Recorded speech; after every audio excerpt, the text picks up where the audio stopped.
আগে জেনেছি ফরিদপুরের মুন্সিবাজারের রেল লাইনে মাইক্রোবাস উঠে গিয়ে ট্রেনের ধাক্কায় ৫ জনের মৃত্যু হয়েছে। এ বিষয়ে আরও জানাতে ঘটনাস্থল থেকে আমাদের সাথে যুক্ত হয়েছেন সহকর্মী মাহবুবুল ইসলাম পিকুল। আপনার পাঠানো তথ্য দিয়ে যদি শুরু করি, যে স্থানে দুর্ঘটনা ঘটেছে সেখানে রেল লাইনে গেটম্যান ছিল না। তো এরকম ঘটনা তো প্রতিনিয়ত ঘটছে, এই ব্যাপারে কেন উদ্যোগ নিচ্ছে না? আর আজকে যে ঘটনাস্থলে ৫ জন দুর্ঘটনা মারা গেছে, ২ জন আহত হয়েছে, তাদের পরিচয় কি জানতে পেরেছেন কিনা, সব মিলিয়ে জানাবেন।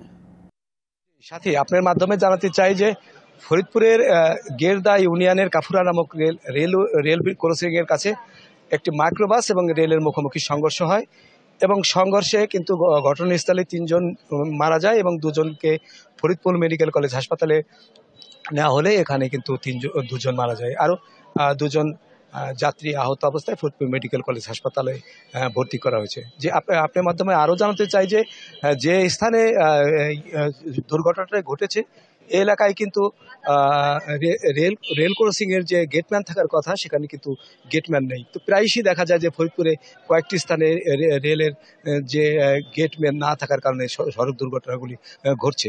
তো এ ব্যাপারে যারা সংশ্লিষ্ট আছে তাদেরকে কিন্তু উদ্যোগ নেওয়া প্রয়োজন, না হলে প্রতিনিয়ত এরকম ঘটনা ঘটবে।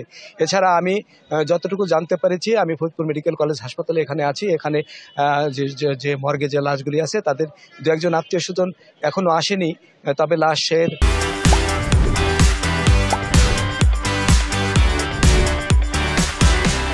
যারা পরিচয়ের চেষ্টা করছে সংশ্লিষ্টরা, তবে জানা গেছে যে এরা প্রত্যেকেই নারায়ণগঞ্জের থেকে এসেছিলেন এবং নারায়ণগঞ্জের দিকে যাচ্ছিল এবং যে রেলটির নামটা মধুমতি এক্সপ্রেস। তো এর সাথে এই মাইক্রোটির সংঘর্ষ ঘটেছে।